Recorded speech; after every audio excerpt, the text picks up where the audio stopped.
No, I have not had the pleasure of doing Yeah, this yet. yeah, that's pretty special. They are fairly related. Yeah. Yeah, it's not like 3 separate cases, but still. It's a long day. Yes, very. And packed snacks.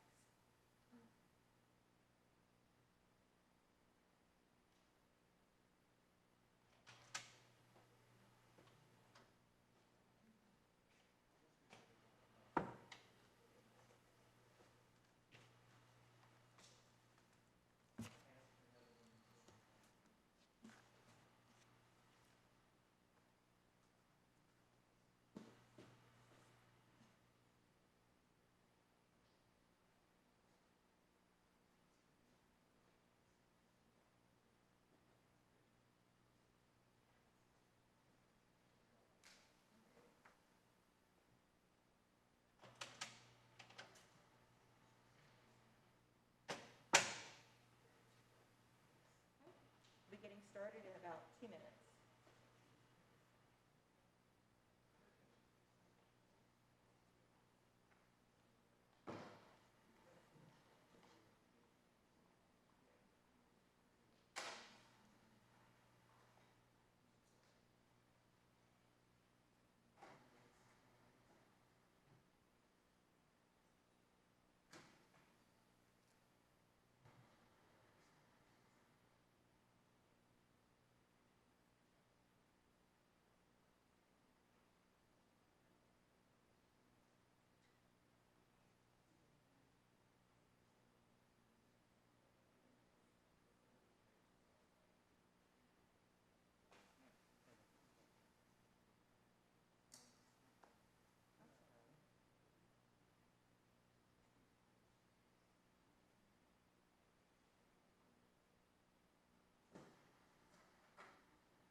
Good morning. Our first case is State versus Kelliher, and we'll hear from the appellant.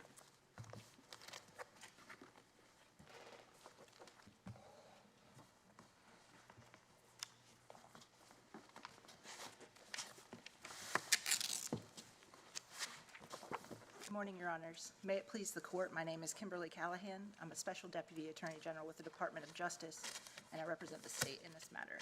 I would like to reserve at least 5 minutes of my time for rebuttal. The defendant was intricately involved in planning and providing the murder weapon for the double homicide of two 19-year-olds, Eric Carpenter and his pregnant girlfriend, Kelsey Helton. Their lives were stolen from them for nothing more than a backpack full of drugs. The trial court ultimately determined the appropriate punishment would be to impose 2 life sentences with parole eligibility after 50 years for both of his senseless crimes.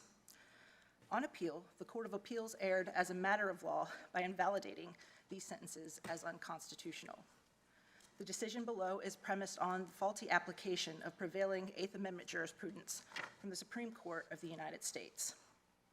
To reach the result that it did, the Court of Appeals improperly extended the holdings of the Graham-Miller-Montgomery trilogy far past its intended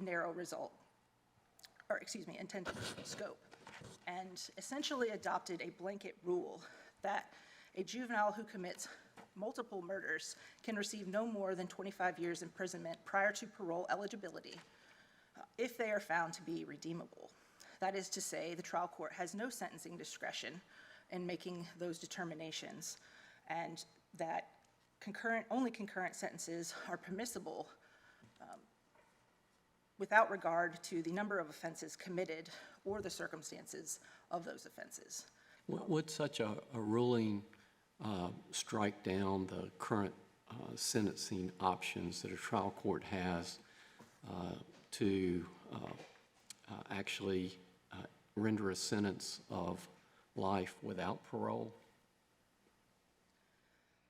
I think the practical effect of such a ruling upends our statutory sentencing scheme for juveniles who commit murder, to be sure. If juveniles who commit multiple murders, most if not all, have to be sentenced to no more than 25 years, I'm not sure how that would impact other defendants. Does that take life without parole off of the books? I don't think so. I think... Well, if it's cruel and unusual punishment to have someone with multiple sentences or multiple homicides receiving sentences that amount to life without parole, and we already have a provision where a judge can sentence someone to life without parole that doesn't offend the Eighth Amendment, why are we talking about multiple sentences that add up to life without parole offending the Eighth Amendment? Your Honor, I would agree with you. I don't think multiple sentences for multiple crimes do offend the Eighth Amendment. And I think what the Court of Appeals did in this case, its practical effect would be most, if not all, juvenile offenders who commit murder would be sentenced the same. And that is in direct contravention to what Miller and our sentencing statute require. I mean, Miller is based on and requires individualized sentencing based on the circumstances of the offense and the circumstances of the defendant and any mitigating evidence that he can present. I mean, the premise of Miller was that mandatory life without parole sentences everybody the same. And the Court of Appeals decision below takes that to another level and is sentencing everybody to the same 25 years prior to parole eligibility, which is not required under the Eighth Amendment at all.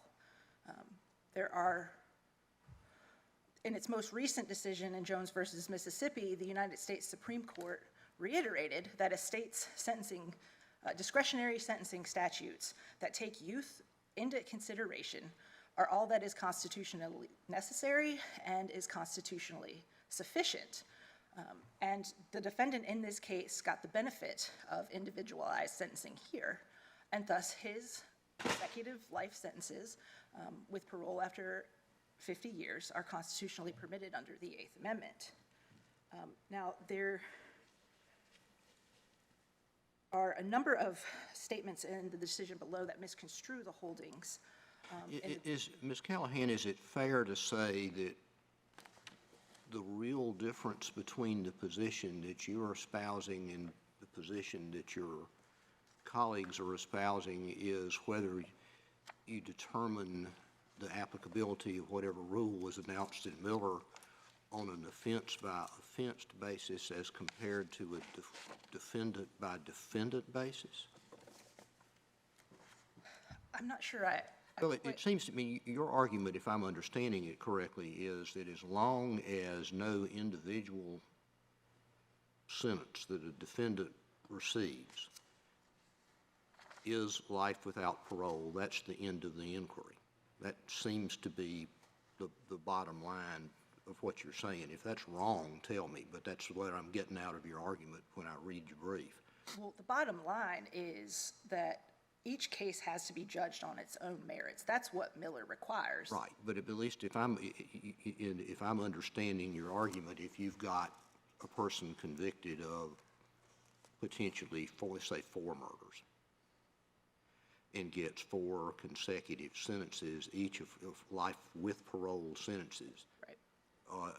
With respect to each of those sentences individually, the defendant would be entitled to parole at the end of 25 years, Right. but would not get out of prison until that person had served the minimum for all 4 years.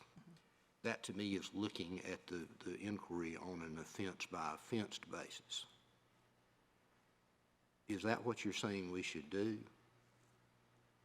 I would acknowledge, Your Honor, that at some point, in reality, if the defendant commits enough crimes that, I mean, my example, I wasn't intending it to get here, but I think it does. My hypothetical of 4 consecutive life with parole sentences would require a defendant, anybody that's under 18, to serve 100 years. The chance, I mean, it's rare, if not utterly unheard of, for anybody to live to be 118. sure, I would agree with that. I mean, so as a practical matter, that person is going to be in prison for the rest of his or her life. Correct. I'm understanding your argument to mean that that result does not run afoul of Miller. Well, Miller didn't address that situation. So does the state have a position as to whether it does? Not in this case, Your Honor, because those are not the facts of this case. What we're We dealing have, whatever decision we make, we have to think about what its application might be in other cases. Sure, Right? And so I'm trying to figure out, if we adopt the position that you're adopting, where does that leave us? And the only way I can sort of conceptualize what I read in your brief was what I said earlier, which was you look at it on an offense-by-offense basis in isolation. Whereas it seems to me your colleagues are saying, let's not worry about the number of offenses, let's look at the offender as offender. And if that's the case, then I want to know which is right. Well, I think justice requires, and Miller requires, that you look at both, Your Honor. Well, how do we do that? It's individualized sentencing, so it's based on a case-by-case determination. And the sentencing court is required under both Miller and its progeny and our sentencing statute to look at the individual facts of a case. That includes the number of offenses that were committed. That includes the defendant's youth. That includes any evidence that the defendant can present as mitigating his crimes.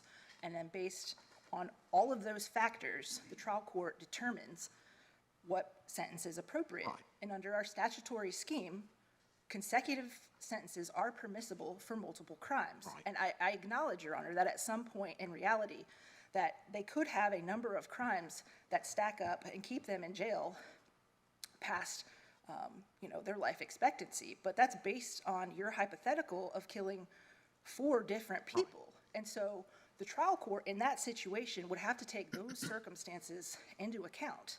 And as the Chief said, of course, the trial court retains the option of just imposing life without parole sentences, and obviously how we decide this case may have some effect on the thinking of trial courts as to what decision to make between life without parole and life with parole. That's true, Your Honor. And I think the faulty premise here is that all sentences that could be the functional equivalent of life without parole are unconstitutional. And that's simply not the case. Well, I mean, let's probe that a little bit further, and then I'll let you get back to what you were prepared to tell, or in the process of telling us when I interrupted you. Yes, Your Honor. If the state is not prepared to say that my hypothetical is categorically constitutional, then I'm having trouble seeing why you're not at least reserving the right of conceding at some point that there is such a thing as a de facto life without parole sentence. What am I missing if I'm interpreting your hesitancy to go as far as the logic of your position, at least as I had understood it, would tend to suggest? Well, Your Honor, I would say I don't know that I can stand here today and categorically say that the imposition of 4 life sentences would be constitutional. So is all that you're saying is that in this case, we don't have a de facto life without parole sentence? No, Your Honor, I'm saying that I this didn't think it was either, that's why. No, Your Honor, I'm saying that this court should not recognize de facto life without parole. And I'm alternatively arguing that even if it does, the sentence that was imposed here in this case does not equate to the equivalent of life without parole. Okay. Thank you. Yes, Your Honor. As a baseline, does the state accept the premise that there is such a thing as de facto life without parole?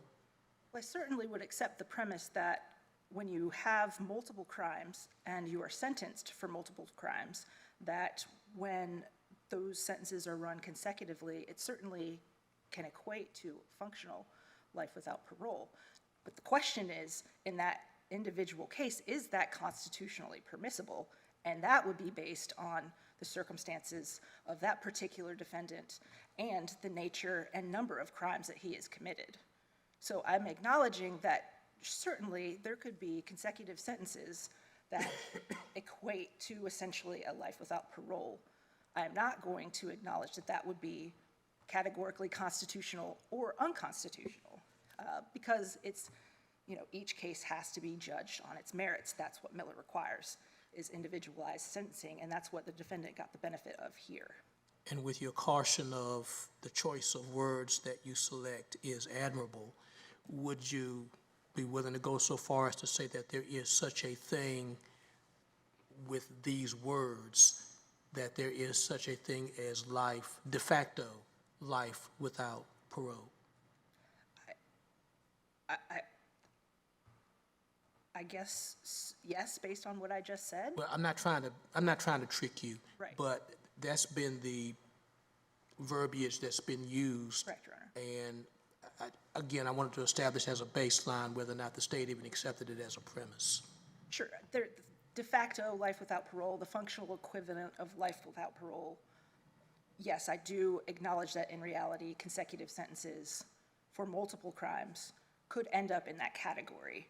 And whether or not those sentences would be constitutionally permitted would be based on the facts of those cases, yes. As I said, there's this common misconception that anything that could possibly be life without parole, any sentence that could leave the defendant in prison for all of his days, is unconstitutional, just flatly unconstitutional, and that's just not the case. Well, is it not unconstitutional because of the trial court's right to impose a life without parole sentence if the trial court thinks that's what the facts justify? Or is it not categorically unconstitutional for some other reason? Well, it's not unconstitutional under the Eighth Amendment, and it's also not unconstitutional under our sentencing scheme, which gives them the discretion to impose consecutive sentences for multiple crimes. And I'm not understanding, and maybe your colleagues will correct me if I'm not understanding correctly, but I'm not understanding the defendant to be arguing that there's any statutory violation in this case. I think we're only talking about the constitutional provisions, aren't we? Yes, Your Honor, that's correct. That's correct. And I only referenced the statutory because of you had mentioned the discretion, and so that discretion from our state statutes, or comes from our state statutes. So the U.S. Supreme Court most recently has spoken to this issue in Jones versus Mississippi, and the majority opinion begins under Miller versus Alabama. An individual who commits a homicide when he or she is under 18 may be sentenced to life without parole, but only if the sentence is not mandatory and the sentencer therefore has discretion to impose a lesser punishment. Was that done here? Yes, Your Honor, and that is why the defendant's sentences in this case are constitutionally permitted under the Eighth Amendment. And in Jones versus Mississippi, that's precisely what they found, is because the defendant Jones in that case, there wasn't a mandatory sentencing, and the trial court took into considerations his mitigating evidence, such as his age at the time of the offense, and they said the Eighth Amendment demands no more. Matter of fact, North Carolina's scheme goes further than Mississippi's because we do require findings of fact, correct? That's correct, Your Honor. And the trial court entered findings of fact here. It credited defendant's evidence of mitigation here and found that he was not redeemable, or he was not irredeemable, excuse me. But based on the nature of the offenses, the senselessness of the acts that he committed in this case, the trial court properly determined that consecutive sentences of life with parole after 50 years would be appropriate. And under the Eighth Amendment, that sentence does not offend the Eighth Amendment. Counsel, would recognition by this court of de facto life without parole give the defendant what the Supreme Court of Arizona termed a volume discount for criminal behavior? I think let me answer that in two ways. Just the recognition of a de facto life sentence wouldn't. Adopting the Court of Appeals decision below and leaving it undisturbed would certainly, I don't know if I would use a volume discount, but all juveniles would be sentenced the same regardless of the number of crimes that they commit. And so the trial court would not have discretion to hold them accountable and differentiate between juveniles who commit multiple homicides and those who don't. They would all be sentenced the very same under our statute. And does the heinousness of the crime come into play with the discretion that the trial court has? Absolutely, Your Honor. So if a juvenile murderer were to commit one homicide and then increasingly heinous homicides, do you think that would be in the nature of a volume discount? If he is sentenced the same as, let's say, someone who only commits one offense, again, I don't know that I would use that verbiage, but yes, Your Honor, essentially, he would only be being held accountable for one of his crimes. And would that accountability be the same thing to someone who was convicted first-degree murder based on felony murder as opposed to being the actual perpetrator? I mean, under the Court of Appeals decision as it stands, those two defendants would be sentenced the same. And the trial court would have no discretion to take into consideration the nature or the number of offenses that were committed. And that is the primary faulty premise that is the Court of Appeals decision is based on. Miller and its progeny require individualized sentencing. And essentially, the Court of Appeals decision strips that away from the trial courts here because everybody is punished the same.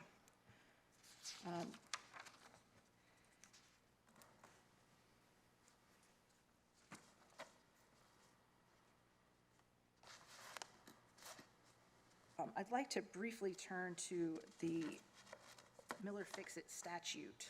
The defendant argues that the defendant and the Court of Appeals argued that the statute itself supports their interpretation. And they point to the provision under 15A 1340 19B that says if the sole basis of a conviction of a count or each count of first-degree murder was felony murder, then it has to be a sentence of life with parole. To show that, well, if they said that there, they must also mean that in cases where multiple counts of murder have occurred, except, number one, that interpretation of that particular statutory provision is an open question of law. And even if that interpretation is correct, the fact that the General Assembly did not use the same phrasing when it's talking about murder committed under premeditation and deliberation or some other theory of first-degree murder actually cuts against their argument. Now, going to the North Carolina Constitution, the defendant has argued in their conditional PDR that this court should give broader protection under our North Carolina Constitution than the parallel provision in the Eighth Amendment. However, the Court of Appeals correctly held that the Eighth Amendment and the North Carolina provisions are read in parallel, and the same analysis is applied. This court has historically viewed them the same, and that precedent is long-standing. And the defendant has given no real compelling reason why that should change now. There are cases cited from other jurisdictions for the proposition that their state constitutions give people more, or give juveniles more protection. But if you look at those decisions, it's based not only on the textual difference, but also on longstanding precedent in their particular court precedents that gives juveniles broader protections under the state constitution, whereas we do not have that same precedence here. But doesn't the U.S. Supreme Court decision in Jones versus Mississippi actually rest on a concept of federalism and on the concept that it's really the states that should be making these decisions? In the majority opinion, the court says, as this case again demonstrates, any homicide, and particularly a homicide committed by an individual under 18, is a horrific tragedy for all involved and for all affected. Mm-hmm. Determining the proper sentence in such a case raises profound questions of morality and social policy. The states, not the federal courts, make these broad and moral policy judgments in the first instance. The court goes on at length to talk about, under Miller and Montgomery, our holding today does not preclude the states from imposing additional sentencing limits in cases involving defendants under 18 convicted of murder. States may categorically prohibit life without parole for all offenders, or states may require sentences to make extra factual findings. They go on to list the options that states have, and they say all of these options and others remain available to the states, and they cite Judge Sutton's book 51, Imperfect Solutions, that talks about state constitutions. So isn't our modern Eighth Amendment jurisprudence rests on an assumption that in fact it's the states that should be interpreting their state constitutions and determine what they as a state think should happen? Your Honor, I acknowledge that the court said all of those things in its opinion, and I'd like to point out that it's talking about when the states can, what the states can do, or enacting it through the law. Here, our state could do all of those things.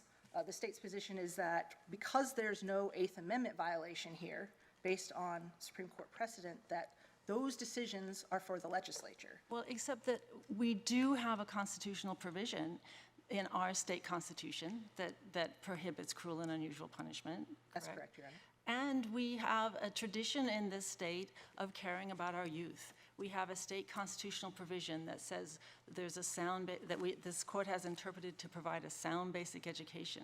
Isn't it important for this court to wrestle with the question of whether or not this state should follow the majority of other states and recognize that when juveniles commit crimes, they don't have the same level of culpability as adults because of their, and particularly in this case, juveniles who've experienced numerous traumatic events in their own lives.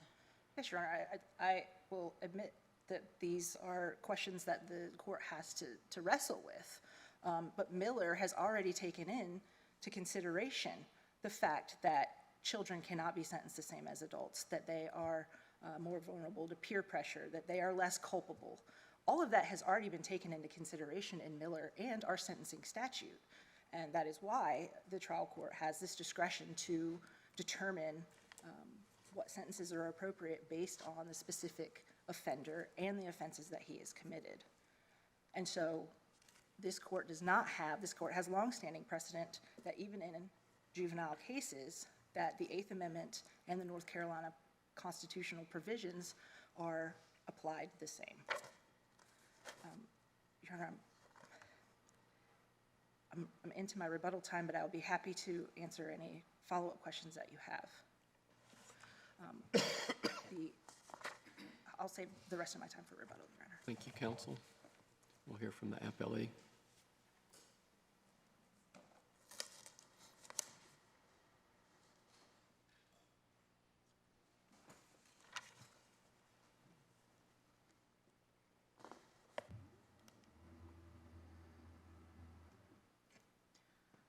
Good morning. It's nice to see you all in person. I'm Kathy Vandenberg from the Office of the Appellate Defender, arguing on behalf of James Kelliher. Children can change, and children are vulnerable to their environments. These are the reasons that North Carolina should give children, even those who commit the most serious crimes, a chance to be released from prison and rejoin society.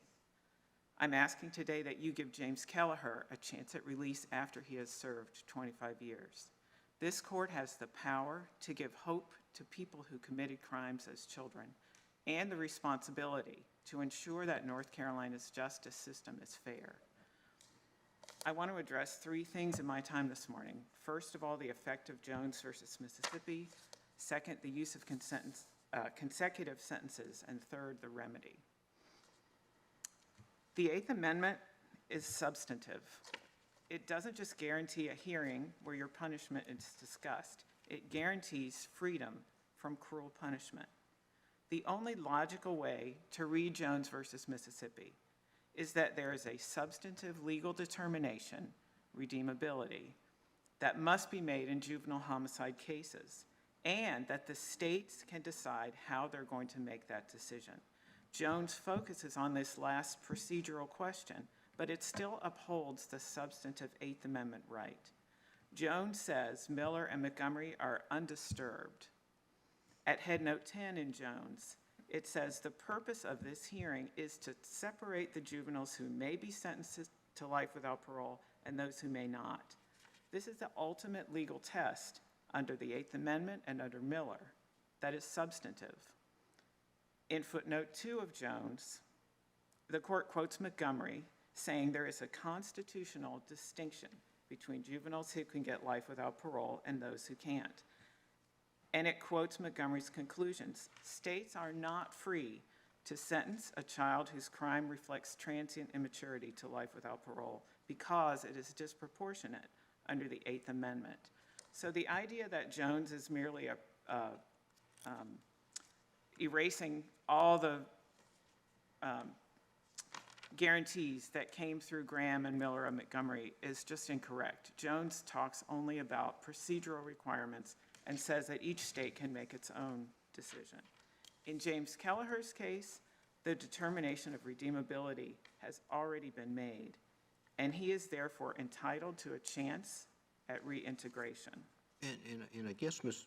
Vandenberg, the question I've been wrestling with is all of the decisions that we talk about, Graham, Roper, Miller, Montgomery, Jones, others, are talking about, at least as I understand them, eligibility for life without parole sentences as compared to life with parole sentences. At least that's my understanding of what the fundamental issue in those cases is. It seems to me the one that we've got here is a little different. Aren't we talking about what is, in fact, or law, a life without parole sentence? That's one thing we're talking about here. Well, but Yes. the principal issue is, at least as I understand it, is there such a thing as a de facto life without parole sentence? And if there is, do we have one at issue in these cases? I had thought those were the two issues before us, and there are others. Obviously, I take the position there is such thing as a de facto life I understand that, sentence. and we'll get to that in a Right, second. But right. it always helps me to at least get the right questions out on the table so I can have some hope of answering the right ones. I agree. And we're not reading Graham, Miller, and Montgomery too broadly. We know that Graham's reasoning, which is the reasoning that talks about giving juvenile offenders a chance at release. Graham's reasoning is quoted in Miller, and Miller explicitly said, Graham's reasoning implicates any life without parole sentence imposed on a juvenile. So Miller followed Graham's reasoning, and we must as well. So you're not arguing that the Eighth Amendment is violated by a sentencing judge sentencing a juvenile to life without parole? Miller says there's a small, rare category of juveniles who may be sentenced to life without parole. That's a substantive distinction. And the test that they give is essentially redeemability. There's a lot of different ways they say irretrievably depraved. There are various different things, but as Judge McGee said, it comes down to, is this person redeemable or not? Well, now, the Supreme Court has said that there are factors, redeemability being a factor, other factors that weigh, and that ultimately those are discretionary decisions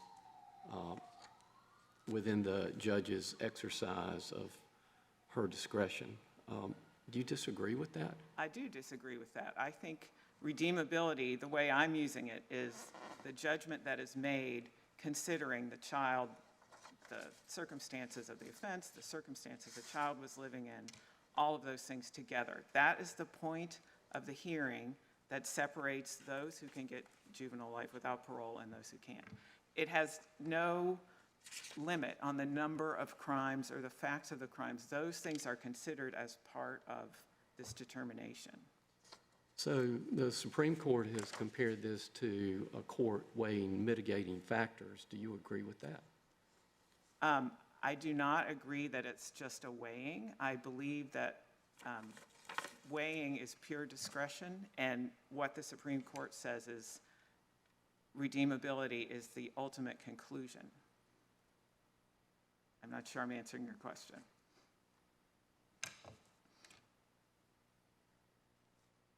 So I want to be clear that I understand. So your position is if the trial court uses the phrase redeemable or not irredeemable, that automatically prevents the trial court from issuing a sentence of life without parole?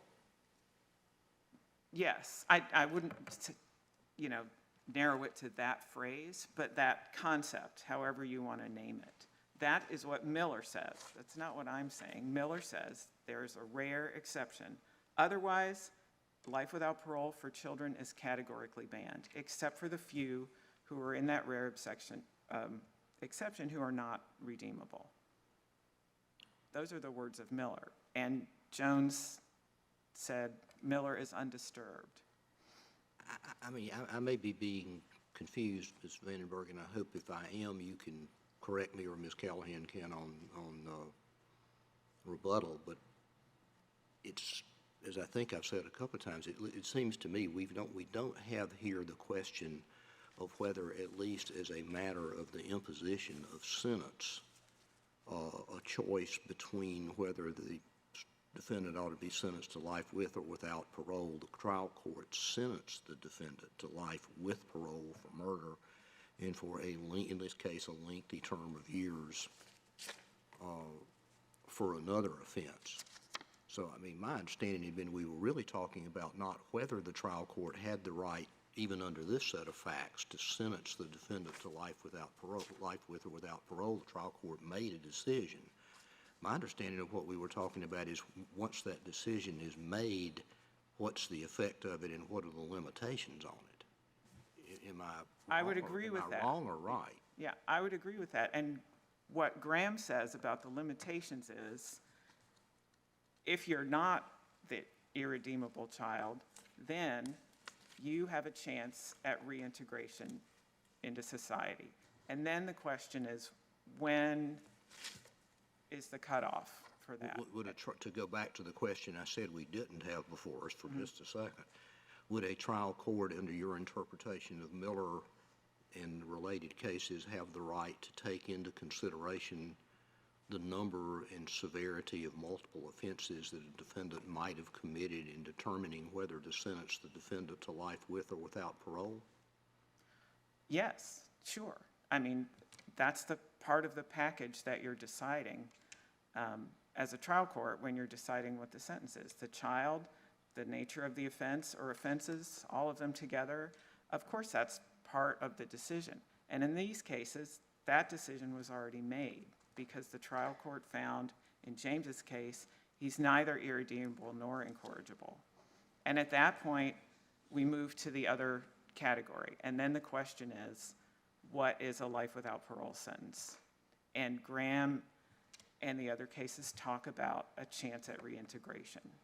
And that's where we really disagree with the state in terms of what is a fair opportunity for someone to rejoin society. So Graham dealt with no life without parole for non-homicides, correct? Correct. And so under our current sentencing scheme, someone who is convicted of first-degree murder based on felony murder is automatically given life with parole. Correct.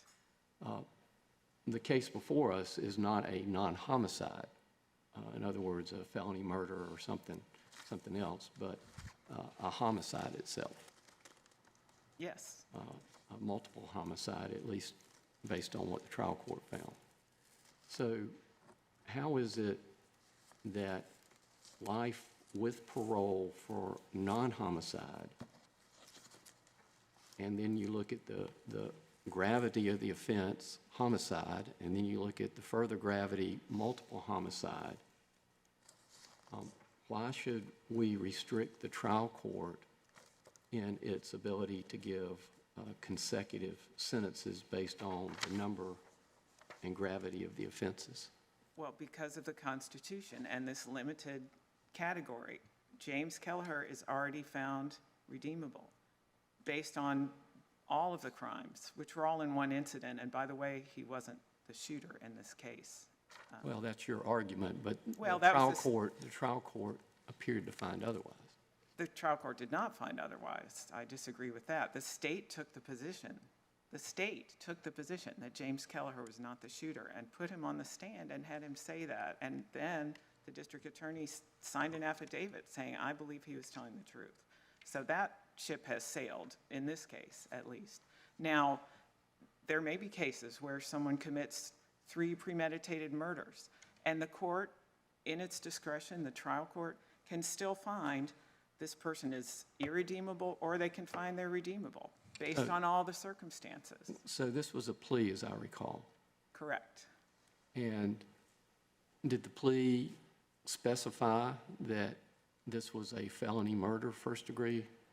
It did not specify either way, and the plea, of course, was to avoid the death penalty because this case occurred before Roper versus whatever state Roper was in. So that, that's one issue in this case, is that people that came after that, after the year Roper was decided, don't have that pressure anymore. So are you arguing that this particular defendant is guilty of felony murder?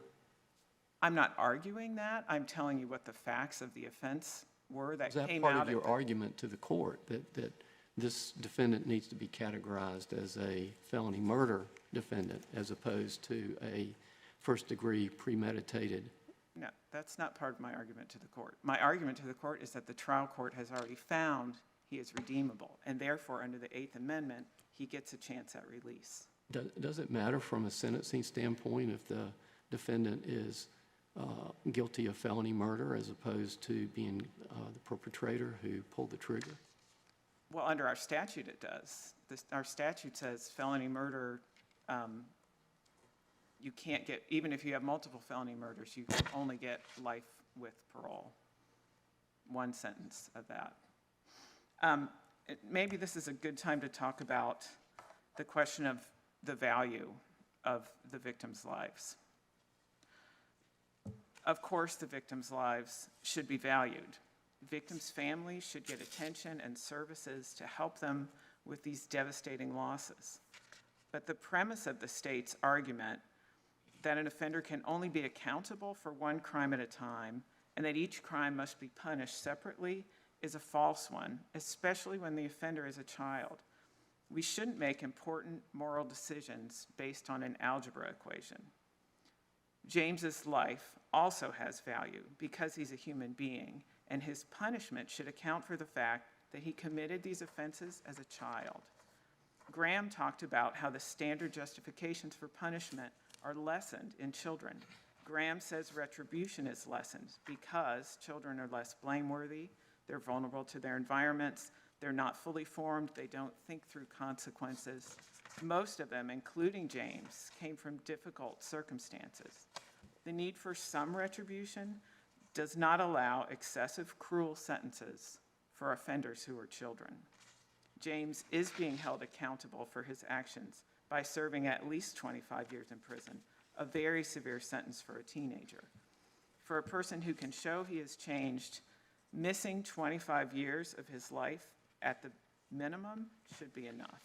If the trial court has the discretion to determine whether or not a juvenile is irredeemable or not irredeemable, then why shouldn't that same trial court have the discretion to determine whether or not there should be consecutive sentences or not when there are multiple murders? Because consecutive sentences bypass the whole point of the decision about redeemability. If you're redeemable, you're supposed to get a chance at release. If you can show maturity and rehabilitation 25 years down the road. Is there any concern for the prospect that if the court would hold that, then a trial court might decide to be result-oriented and determine that a child is not irredeemable for purposes of being able to substantiate life without parole? Yes, that is concerning to me. But if that happens, in that person's case, that will have to be appealed or, argued further. Go ahead. Should the court take any of those concerns that you have, or of course what the state would have, into consideration in terms of what the law does authorize, as opposed to what here would be valid concerns that you would have and that the state has articulated as well? If this court wants to outlaw juvenile life without parole, Mr. Kelliher would be very much for that and just give everybody a life sentence and decide down the road when it's time for parole who gets to stay in and who doesn't. Beyond that, we have our statute and it says what it says, and it still allows a finding of life without parole for people who are irredeemable. And we can't tell the trial courts what to do. We can give them guidance, which I believe they already have. I mean, State versus James has already adopted this irredeemability test and said our statute, as it exists, has to be interpreted in a way by the trial courts that makes the sentence of juvenile life without parole rare. Ms. Vandenberg, I'm sure you're going to get to this, but I wanted to ask about the concept of de facto life without parole and sort of how and where to draw that line. I'm looking at the Court of Appeals opinion where there's those footnotes that collect all these cases from around the country, and they're sort of literally all over the map in terms of where they're from and what the length are. And I'm just wondering what determines what number of years adds up to de facto life without parole? And is that a line that the court should draw? Well, the first thing I'd say is that our legislature has already found that line in our statute. They said 25 years is the earliest someone can be considered for parole. Yes, our statute is vague because it allows only a single sentence for felony murder, and then it's silent about premeditated murder. Why is that? I don't know. That statute was written very quickly after Miller, and maybe they forgot or didn't notice it wasn't there. Maybe they intentionally left it out. Maybe they couldn't decide what to do and just said, But well, they didn't specify. But they didn't specify, clearly, no. And I guess my question is, should it be to them to specify? And if not, what's the constitutional principle that tells us where the number is? Well, they haven't specified, and it's been almost 10 years, and we can't assume they're going to, I think is the answer to that question. But to Justice Hudson's question, which was also one I was going to ask, if we were to agree with you that there is such a thing as a de facto life sentence, and that if somebody gets a sentence that's in excess of a de facto life sentence or life without parole sentence, then that necessarily requires a determination of what is and is not an impermissible sentence. And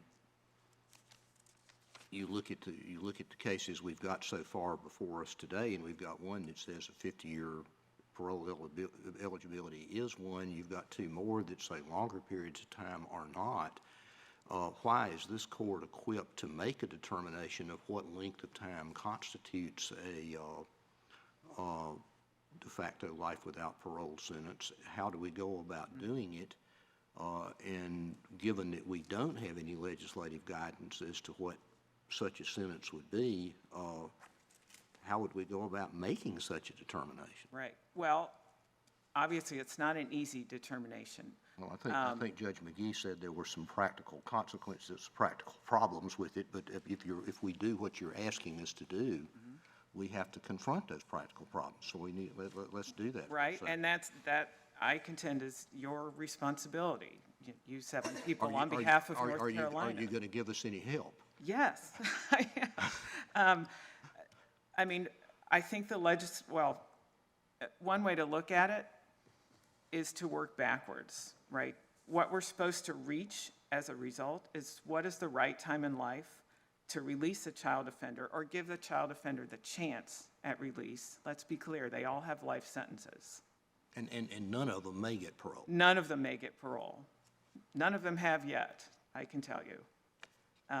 And that's a problem maybe for another day.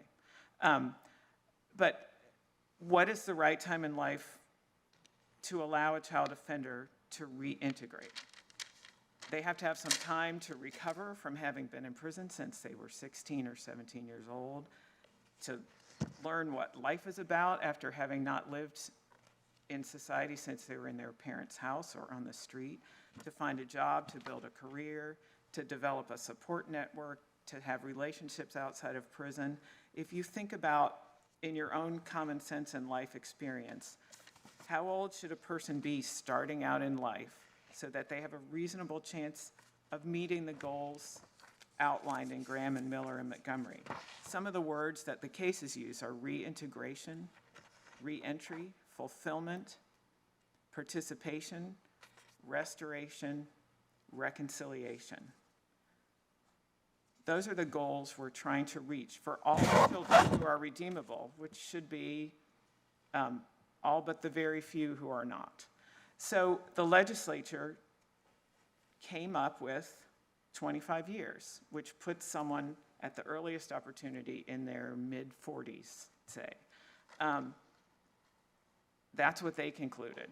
And so is it your argument that since that's the earliest opportunity that ought to be permitted, that's also the latest opportunity that it ought to be permitted?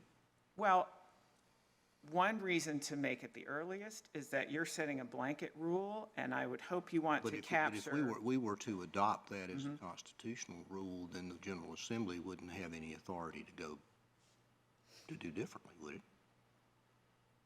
I think that's true. So that then, the concern I've got with your argument is that you're then making the minimum the maximum. Well, but it's only a chance at release. So then what happens is the Parole Commission, which has the most relevant information at the most relevant time, right? If you're trying to do this prospectively when someone is 16 and decide when you think they're going to be ready to rejoin society, that's almost impossible determination. The Parole Commission can turn down any dangerous person, and I feel certain that they will. They can look at all the factors that one would want to look at about, is this person ready to rejoin society or not? That's the time when it's sensible to make this determination.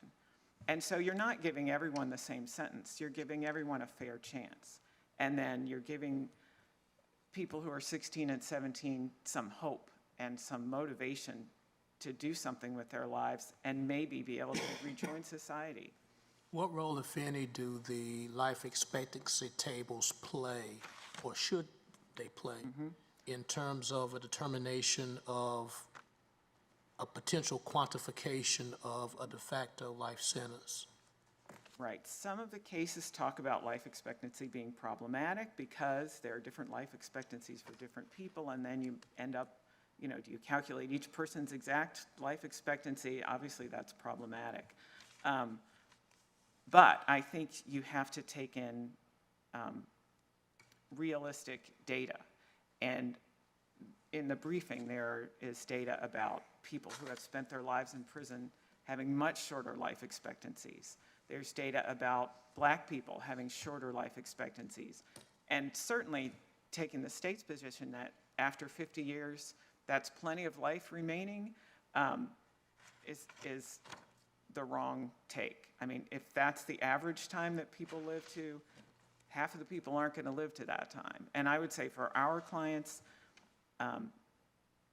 age 67, many of them are not going to make it that long. So That's should just- the life expectancy tables play a part at all? And arguably, if they do, then how deeply do we go with this delineation of the demographics among different groups? Right. My answer to that, if I were making the decision, is to put the time early. Nobody has a life expectancy in their mid-40s, right? If you want to give people a chance to have some life before their life is going to end, they have to start at a time when they have a chance. If you wait until 60, and let me say, the whole idea of geriatric release makes many of us bristle because many of us are at that age or zooming toward it. But we're in a different position, right? Most of us have had free lives and we're able to get education and have jobs and careers and build wealth and build social networks and have families. All of that is gone for someone in prison. And if you don't start that until you're 67, their parents aren't there to take care of them anymore. Who knows if they're in touch with their family? They can't get a job. Prisoners who get out earlier have a hard time getting a job. How are they going to support themselves? They're going to be homeless. Would that be a de facto removal by us then of consecutive sentencing prospects? I hope so. I hope so. If we are to give children a chance at reintegration, people who are less blameworthy, all the reasons, then let's give them a real chance. And if you put the number at 25 years, which is a long, severe sentence for a 17-year-old, and you just start looking then, if they're not ready, they're not going to be paroled. And then they can try a few years later, and then they can try a few years after that, and maybe they'll get out in their 40s or maybe in their 50s. But if we wait until their life is over or until they have no chance of building a life, then we're violating Graham. I'd like to turn briefly to the North Carolina Constitution because my time is about to run out. Justice Earls has already said what I was going to say about Jones, which is that it openly invites states to use their own constitutions to answer these questions. The language in Jones that Justice Earls alluded to, at least as I interpreted it, just simply left it to the states and didn't really make a lot of differentiation between state constitutions and state statutes. Is my reading incorrect? It didn't say the word state constitution, but that, it said legislatures or courts or the governor. Right. And I don't know what the courts can do other than use their own constitution. And State versus Green was decided in 1998. This court said it would not interpret our Constitution more broadly at that time. And in footnote 1, it said partly because it found no compelling reason to do so. Green also relied heavily on the fact that juvenile sentencing at that time was heading in a much more severe direction, and the exact opposite is true today. We've given you many legal and moral and policy reasons for North Carolina to give child offenders a chance at reintegration. What's been done historically should not always control what needs to be done today. Jones has provided a wide opening, and now is the right time to use our own Constitution to help our own children. If I may just give concluding remarks. I'm sorry, counsel, you're out of time. Okay, thank you. Rebuttal?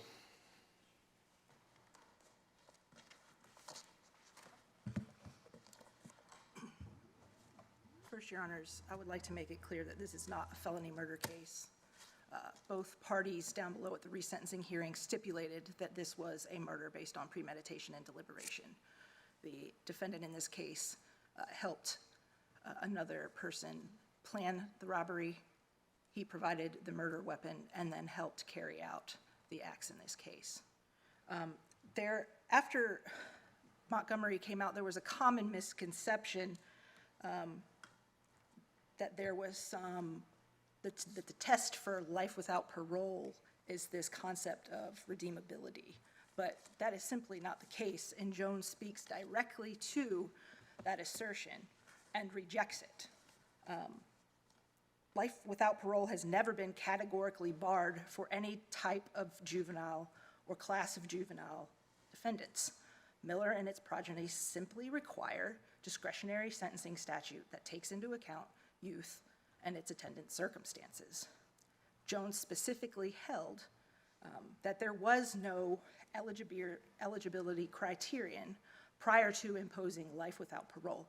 So this assertion that there's some test based on the redeemability of the defendant has been explicitly rejected by the United States Supreme Court.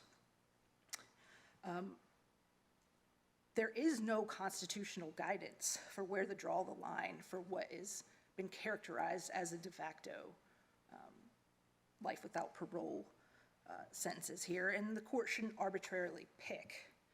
The defendant in the Court of Appeals has used Graham for the proposition that a meaningful opportunity for review or for release is based on being able to have a family or a career or a social network. Graham does not say that. In fact, Graham says that the states does not have to guarantee release ever.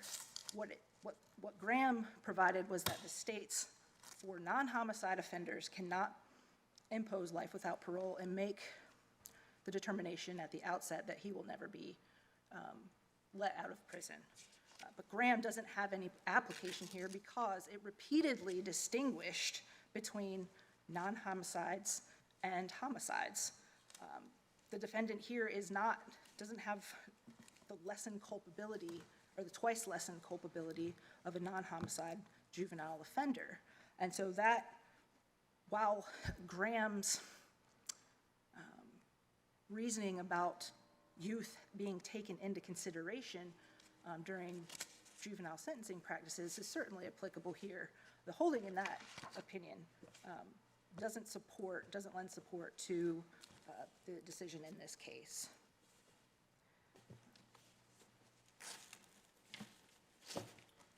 Your Honor, unless there are any further questions, the state would request that this court reverse the Court of Appeals and reinstate the judgments that were entered upon resentencing. Thank you. Thank you, counsel. Thank you to both counsel. Madam Clerk.